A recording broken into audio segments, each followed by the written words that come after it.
आपको बताते हैं, छत्तीसगढ़ विधानसभा में नेता प्रतिपक्ष नारायण चंदेल ने स्वास्थ्य एवं सुरक्षा इंडस्ट्रियल हाइजीन लेबोरेटरी में नियम विरुद्ध सहायक संचालक की नियुक्ति का मुद्दा उठाया।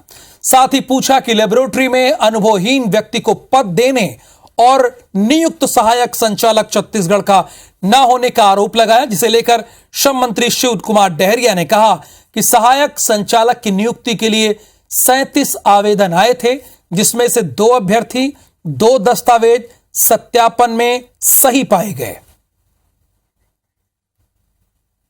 हमारे प्रदेश में भर्ती की प्रक्रिया जो है लोक सेवा आयोग द्वारा की जाती है, उसके द्वारा की गई है और वो ऐसे एक व्यक्ति का पदोन्नत कराना चाहते हैं जो उसके पात्र ही नहीं है, केमिस्ट हैं। छत्तीसगढ़ विधानसभा की कार्यवाही के दौरान भारतीय जनता पार्टी के विधायक बृजमोहन अग्रवाल ने बोधघाट परियोजना को लेकर एक सवाल पूछा, बल्कि कई सवाल थे उनके, और सवालों के मिले जवाब से अग्रवाल असंतुष्ट दिखे। असल में अग्रवाल ने पूछा कि बोधघाट परियोजना का काम ब्लैक लिस्टेड कंपनी वेबकोल्स को क्यों दिया गया।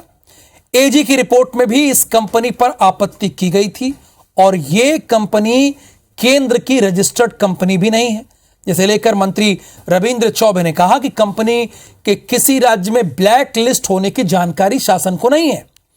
बीजेपी शासनकाल में भी इस कंपनी को काम दिया गया था। यह देश की प्रतिष्ठित कंपनी है, इसलिए हमने सर्वे का काम दिया।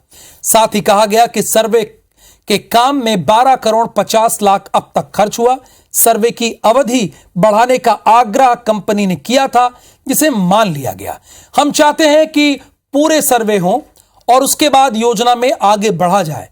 इसके अलावा तंज कसते हुए चौबे ने कहा कि बृजमोहन कह रहे हैं कि कंपनी ब्लैकलिस्टेड है, तो आखिर बृजमोहन ने काम क्यों दिया? यह राजनीति है। यहां पर अगर आप सवाल पूछेंगे तो दूसरे सवाल के लिए आपको तैयार रहना पड़ेगा। एक ऐसी एजेंसी को सर्वेक्षण का काम दिया गया है जिसने आज तक छत्तीसगढ़ का जो पूरा जल उपयोगिता का प्लान है, मास्टर प्लान, उसको बनाकर नहीं दिया है और उसको 4 करोड़ का पेमेंट कर दिया गया। तो हम लोग चाहते हैं कि उसकी पूरी सर्वे हो, उसके बाद उस योजना में आगे बढ़ा जाए। तो कुल मिला के प्रश्न था, माननीय बृजमोहन जी कह रहे थे मध्य प्रदेश में कंपनी ब्लैकलिस्टेड थी, तो आखिर ब्लैकलिस्टेड कंपनी को बृजमोहन जी ने काम क्यों दिया था?